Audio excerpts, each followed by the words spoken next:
SS news కు స్వాగతం. ముందుగా హెడ్లైన్స్.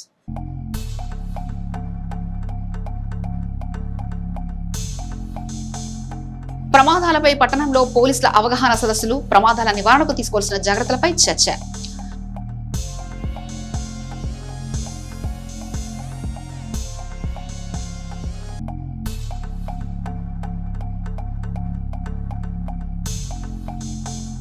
పట్టణంలో గుర్తు తెలియని వ్యక్తి అనుమానాస్పద మృతి, దర్యాప్తు చేస్తున్న పోలీసులు.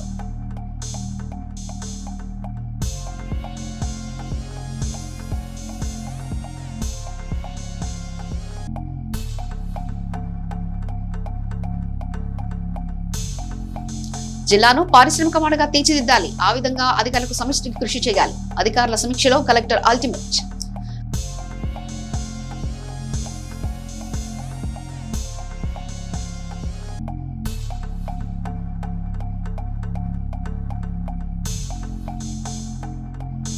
నాదెండ్ల మండల పరిషత్ కార్యాలయంలో పంచాయతీరాజ్ దినోత్సవం, గ్రామ స్థాయిలో జరిగిన విప్లవాత్మక మార్పులపై అవగాహన.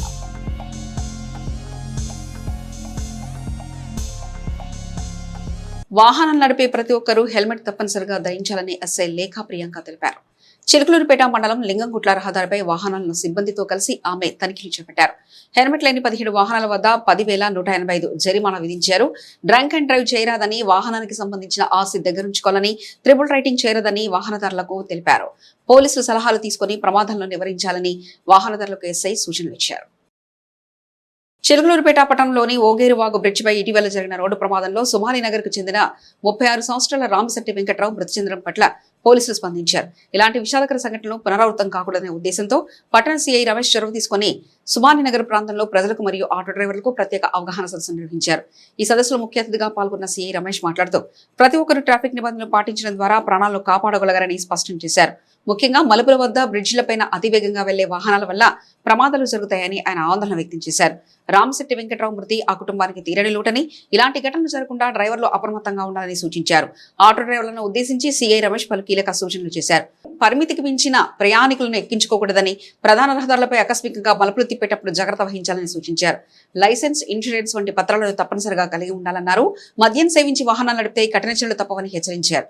ప్రమాదాల నివారణకు పోలీస్ శాఖ నిరంతరం కృషి చేస్తుందని, ప్రజల సహకారం ఉంటేనే ప్రమాదరహిత చిలుకలూరుపేటను చూడగలమని సీఐ రమేష్ పేర్కొన్నారు. ఈ కార్యక్రమంలో ఆయనతో పాటు ఎస్ఐలు హాజరత్తయ్య, సోమేశ్వరరావు సిబ్బంది పాల్గొన్నారు. ఎస్ఐలు మాట్లాడుతూ ప్రమాదాలు జరిగినప్పుడు తీసుకోవాల్సిన జాగ్రత్తలు, అత్యవసర సేవల వినియోగంపై ప్రజలకు అవగాహన కల్పించారు. స్థానిక ప్రజలు మరియు ఆటో డ్రైవర్లు సీఐ రమేష్ సూచనలు సావధానంగా విని రోడ్డు నిబంధనలు పాటిస్తామని హామీ ఇచ్చారు. ఈ అవగాహన సదస్సులో స్థానికుల్లో భద్రతాభావాన్ని పెంపొందించారు.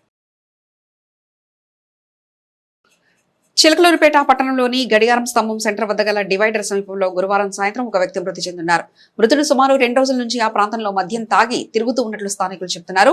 చూడ్డానికి యాచకుడిగా ఉన్న వ్యక్తి ఆచూకీ తెలిసిన వారు ఎవరైనా ఉంటే వెంటనే చిలకలూరుపేట పట్టణ పోలీస్ స్టేషన్లో సంప్రదించాలని పోలీసులు కోరుతున్నారు. ప్రభుత్వ ప్రాధాన్యత సూచికల కీ పెర్ఫార్మెన్స్ ఇండికేటర్స్ అమల్లో జిల్లాను రాష్ట్రంలోని అగ్రస్థానంలో నిలపడమే లక్ష్యంగా అధికారులు పనిచేయాలని జిల్లా కలెక్టర్ కృతికా శుక్లా ఆదేశించారు. కలెక్టర్ క్యాంపు కార్యాలయంలో జిల్లా అధికారులతో సమీక్షా సమావేశం నిర్వహించారు. వివిధ శాఖల పనితీరును కలెక్టర్ సమీక్షించారు. నిర్దేశించిన లక్ష్యాలను 100% పూర్తి చేయాలని స్పష్టం చేశారు. ముఖ్యంగా జిల్లాలోని అన్ని శాఖలు తప్పనిసరిగా A+ గ్రేడ్ సాధించాలని దిశానిర్దేశం చేశారు. ప్రభుత్వ పథకాలు, అభివృద్ధి పనులు క్షేత్రస్థాయిలో ప్రజలకు చేరువ కావడంలో KPI కీలకమని, ఆయా సూచీల్లో వెనుకబడిన శాఖలు తక్షణమే పురోగతి సాధించాలని సూచించారు. 2026-27 సంవత్సరానికి సంబంధించి 396 ఇండికేటర్స్ లో అత్యుత్తమ గ్రేడ్లను సాధించేందుకు అధికారులు కృషి చేయాలని కోరారు. అలాగే మండలాలకు నిర్దేశించిన 199 ఇండికేటర్స్ లో మెరుగైన పనితీరును ప్రదర్శించాలన్నారు.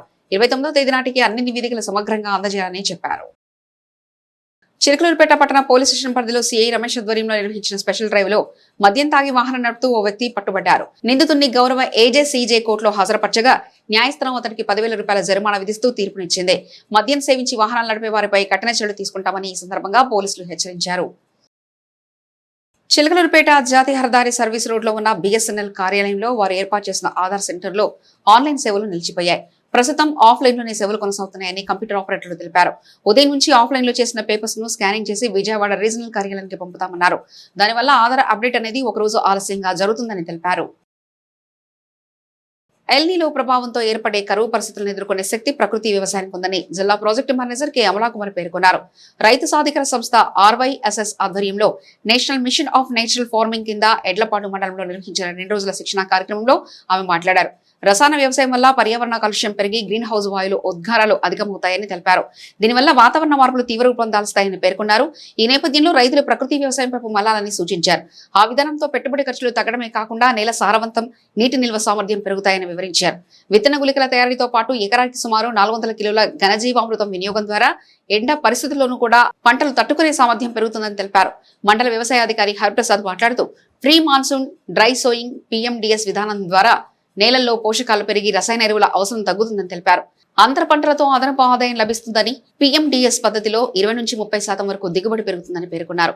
ఈ సందర్భంగా కొత్తపాలెం గ్రామ సర్పంచ్ సాంబయ్య పొలంలో CMDS విత్తనాలు చల్లి ట్రాక్టర్తో గొర్రు నడిపారు.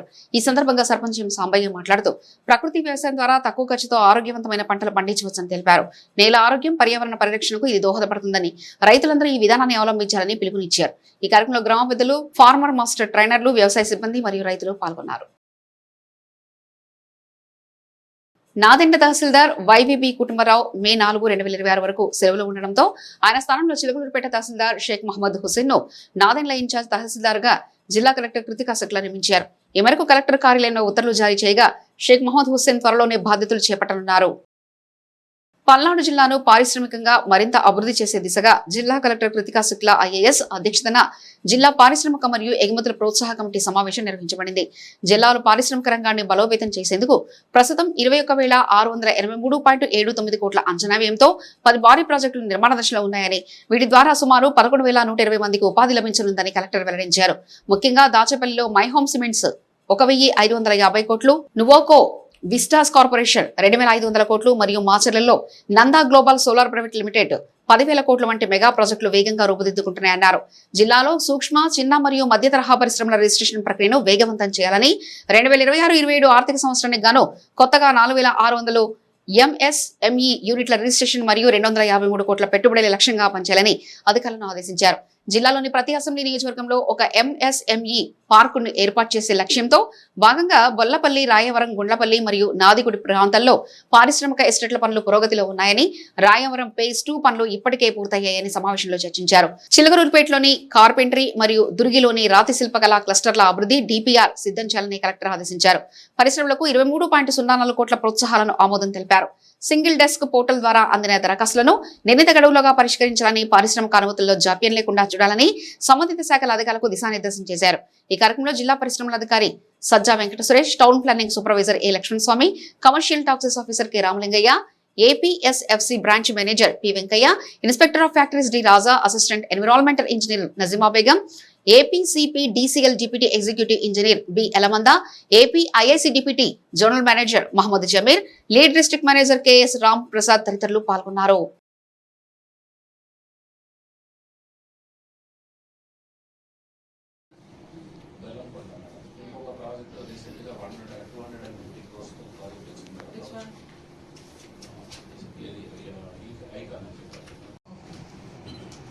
ర్యాంప్ ప్రోగ్రామ్ మేడం ఒక ESDP ప్రోగ్రామ్ ఉద్యోగ వర్క్షాప్స్ తప్పించి మిగతావన్నీ కూడా టార్గెట్ అచీవ్ కావడం.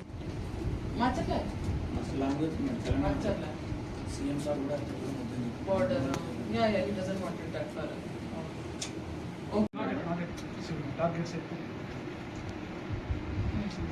మనం ఇప్పుడు అప్లికేషన్స్ బాగా ఏదైనా ఫీజిబుల్ యాక్టివిటీస్ ఉంటే సబ్జెక్ట్ కట్టించుకుని మా దగ్గర పెట్టి 21 రోజుల దాకా పంపించేస్తాం. కోటప్పకొండ త్రికోటేశ్వర స్వామి ఆలయ అభివృద్ధి పనులపై మాస్టర్ ప్లానింగ్ కు సంబంధించిన సమీక్షా సమావేశం నిర్వహించారు జిల్లా కలెక్టర్ కృతికా శుక్లా. ద్రుమతురు కన్సల్టెన్సీ నుండి ఆర్కిటెక్ట్ బృందం చేతనా జైన్ మరియు K Raj Kumar master plan ను పవర్ పాయింట్ ప్రెజెంటేషన్ ద్వారా వివరించారు. పార్కింగ్ కాంప్లెక్స్, అన్నదాన సత్రం మరియు షాపింగ్ కాంప్లెక్స్ వంటి ప్రతిపాదిక సౌకర్యాలను వివరించారు. పాత మెట్ల మార్గానికి అనుకుని కొత్త మెట్ల మార్గం ప్రతిపాదించబడింది. దీనిలో సరైన ల్యాండింగ్ స్థలాలు, తాగునీటి పాయింట్ల, వాష్రూమ్లు మరియు రిఫ్రెష్మెంట్ కియోస్కోలు ఉంటాయి. ప్రస్తుతం స్థలంలో ఉన్న పరిస్థితులను దృష్టిలో ఉంచుకుని డార్మిటర్లు, ప్రైవేట్ గదులు మరియు VIP కాటేజీల ప్రణాళిక చేయబడ్డాయి. ట్రాఫిక్ నావిగేషన్ ప్లాన్లు, ప్రవేశ మరియు నిష్క్రమణ మార్గాలు, క్లోక్ రూమ్లు ఏర్పాటు గురించి చర్చించారు. మాస్టర్ ప్లాన్ ను అధ్యయనం చేసి ఇంకా ఏమైనా అదనపు సూచనలు ఉంటే తమ అభిప్రాయాలు తెలియజేయాలని జిల్లా కలెక్టర్ అన్ని శాఖలను ఆదేశించారు. అలాగే ప్రణాళికలు సిద్ధం చేసే పనులు త్వరితగతిన పూర్తి చేయాలని తెలిపారు. ఈ కార్యక్రమంలో జిల్లా SP Krishnarao, DFO Krishnapriya, EO Chandrasekhar తదితరులు పాల్గొన్నారు. Structure over it. Another challenge was we did not want to getting to the forest area, because most of it is identified as forest area. So we've tried to keep the built structures around the temple. Because it's at the very entrance, it is suitable for parking. Yes, it's at the very entrance. Right now also there is parking area Yes, there, but Parking. As at present for a temple of this scale and the footfall is increased. Consultants have prepared a master plan which will be implemented over a course of time. At present, year only urgent things will put under Swadesh Darshan 2.0, and similarly as and how funds are available, those will be executed as per this master plan only. Little bit changes here and there we can do, but overall haphazard ga kaakunda 1 year introducing one, putting one building in a particular location, second year putting a completely different location. Adi kaakunda this will be the planning. So we wanted all departments on board and we want suggestions. Nadendla మండల పరిషత్ కార్యాలయంలో జాతీయ పంచాయతీరాజ్ దినోత్సవం ఘనంగా నిర్వహించారు. ఈ కార్యక్రమంలో మండల ప్రత్యేక అధికారి కె అమలాకుమారి పాల్గొని ప్రసంగించారు. ఈ సందర్భంగా ఆమె మాట్లాడుతూ జాతీయ పంచాయతీరాజ్ దివస్ గ్రామీణ భారత ప్రజాస్వామ్యానికి ప్రతీక అని పేర్కొన్నారు.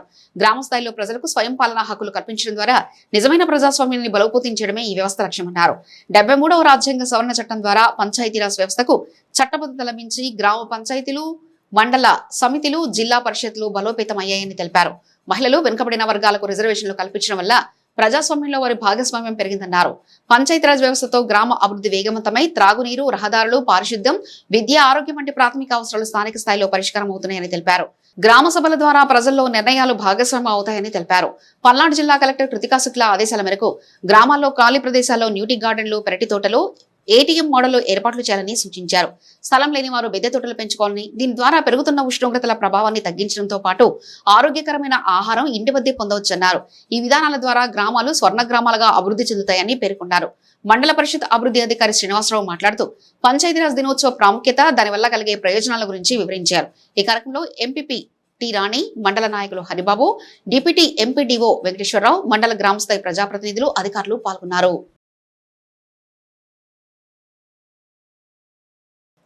ఎడ్లపాడు మండలం బోయేపాలెంలోని శ్రీమద్ పోతులూరి వీరబ్రహ్మేంద్ర స్వామి దేవస్థానంలో శుక్రవారం స్వామివారి కళ్యాణం ఘనంగా జరిగింది.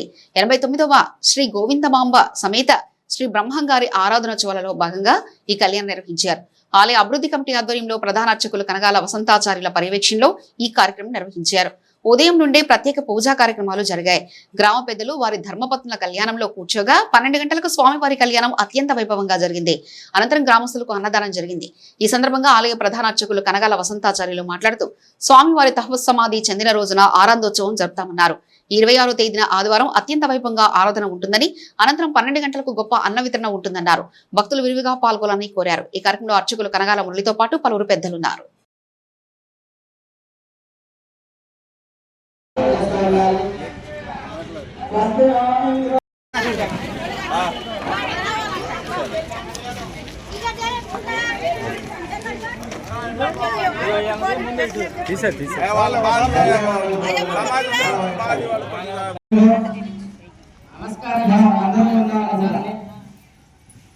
చుట్టూ అంతా యుద్ధ వాతావరణం ఉన్నా కానీ మన భారతదేశం సస్యశ్యామంగా ఉంటుందంటే అందుకు కారణం వేదము. ఉత్తరే వస్తరస్సు ప్రాగ్య సేవకం సంజేదో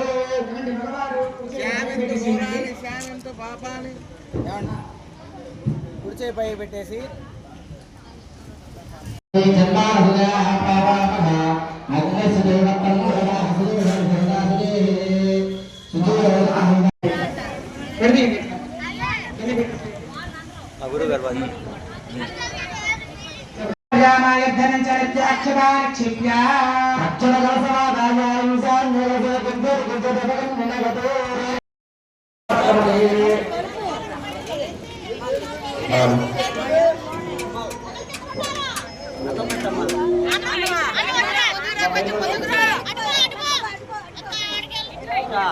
అయ్యా 10 నిమిషాలు ఆగితే అన్నం